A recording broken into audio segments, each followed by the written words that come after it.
Over the past week, both Vice President Harris and Donald Trump have embraced expansions of government power to drive their economic policies.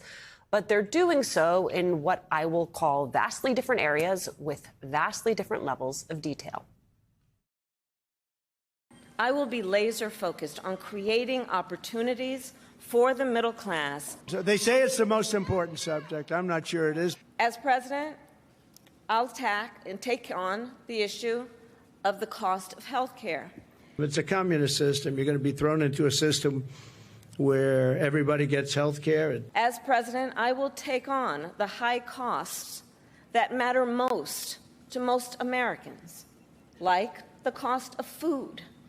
Wow, school lunch is up 65%. How can a family afford that? But look at this over here. What a nice job. I think I'm going to take some of them back to my cottage. Joining us now, Massachusetts Senator Elizabeth Warren. She is a member of the Committee on Finance and the Committee on Banking, Housing, and Urban Affairs. Senator, good to see you.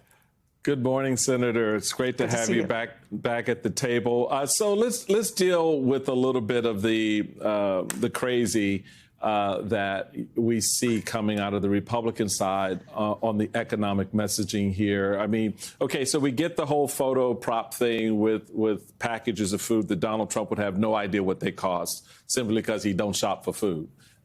So there is that part of it.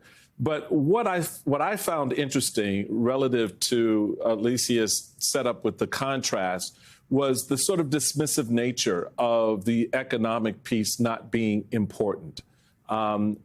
Talk, if you will, about why this is a specific area for the vice president to lean into this economic message. And I want to call your attention to a tweet that you had posted on Thursday. Back in 2020, Kamala Harris and I teamed up on a Senate bill to crack down on price gougers in the pandemic. She has always fought to protect families.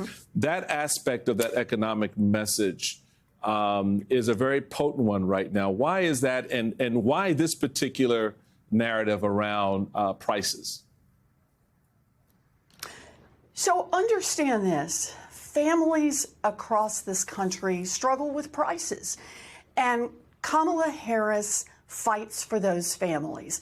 So start with price gouging. Right now, what has happened with some of these giant corporations that have market dominance have used the excuse of inflation as a way to raise their prices, not just to pass along an increase in cost, but actually to boost their profits enormously. So biggest egg producer in the United States increased their profit margin by 718% by raising the price of eggs beyond anything anybody expected.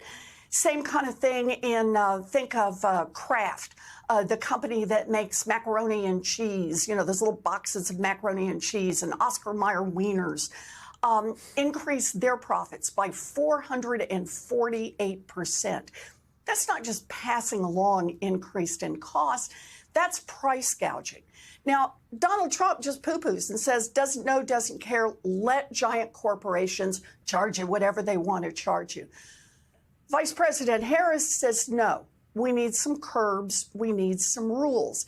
Back when she was Attorney General in California, she went after the price gougers following big wildfires in California. And then in 2020, during the pandemic, she said, we got to put some rules in place around price gouging. So now she's saying, as presidential candidate, this is one of the things that she can do to bring down costs for families. Right there in your grocery cart, she can bring those costs down. And she wants to do it with a price gouging bill. Something, by the way, I should point out, both red states and blue states have the power to do. Nearly 40 states already have price gouging rules, laws. They've been used in Florida, in Texas after big hurricanes. Vice President Harris says, as president, I want to see that go nationwide, where we can go after these big national companies. And I want to give every attorney general in every state the power to bring these actions, along with the FTC, the federal government, to be able to act on behalf of American families. She will lower costs for your family. That's what she's fighting for. Senator, there's almost no one as good as explaining these economic concepts as you. The only person I think who comes close, perhaps, is Rohit Chopra, who you're very familiar with, runs the Consumer Financial Protection Bureau. He is. I want you to take a listen. He was on with us yesterday to how he explained it, and then we'll talk about it on the other side. I think we have to be clear with each other. I don't care if it's a hurricane or a pandemic. That should not be an excuse to jack up prices. But that's really what we have seen since 2020, 2021. We even have grocery CEOs, one CEO of Kroger, saying they make more money, more profit when there's some inflation. They can use it as an excuse to hike up prices, and often they want to consolidate more and more power to do that. Let's talk about inflation as an excuse, because that is a big word that we keep hearing from voters, that inflation remains too high. It remains a top concern. I think part of what the campaign is trying to do here is say, it may be inflation that you're concerned with, but what if what you are concerned with is high prices? Then you need to look at it more holistically. And Vice President Harris has said herself, in order for her proposals to work, is going to have to go through Congress. Can you just help us understand specifically what your bill would do to help control prices? Sure. So let's remember, we started down this path back during the pandemic at a time when there were supply chain kinks, when the war in Ukraine started, so that certain commodities couldn't be purchased in the United States, when COVID meant that deliveries weren't being made. And so prices begin to go up.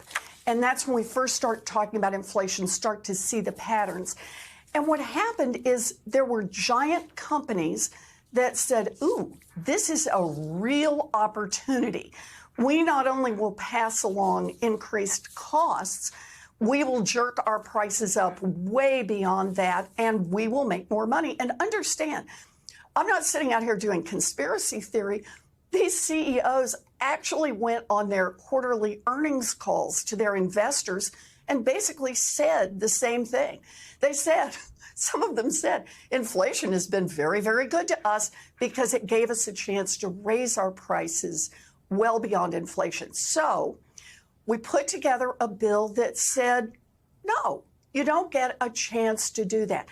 When you have moved in and raised your prices extraordinarily because you've got some kind of market power, you're the only one in this area, you have dominance in this area, or because there's been an emergency, wildfires, hurricanes, pandemics, then the tools are there for the federal government or your local state government to move in and say to these companies, you can't do that, and you're going to have to give this money back. You cannot do this with families.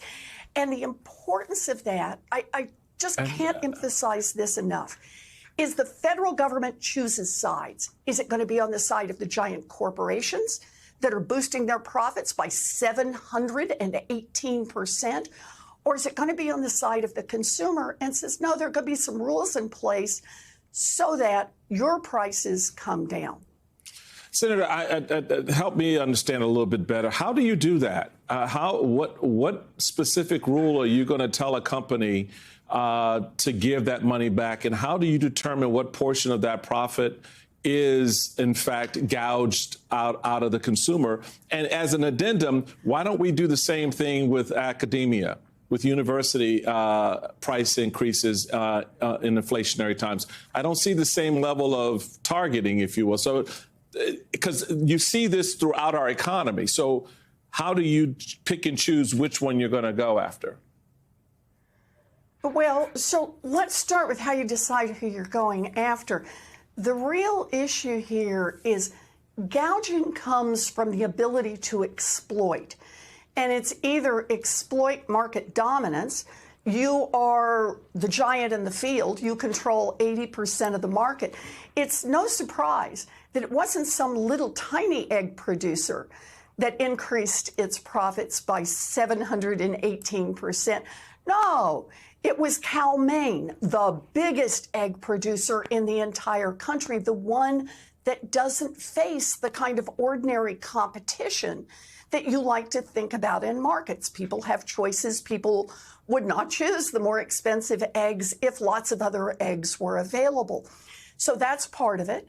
Part of it can be that the reason prices are up is because you're in a hurricane, because you're in a wildfire, because you're in the middle of a pandemic where we see enormous constraints. So you have immediate power in your region that you are serving. And all we're doing is we're giving the ordinary tools that the states, like I said, nearly 40 states already do this. We want to give that same tool to the federal government so the FTC can do it.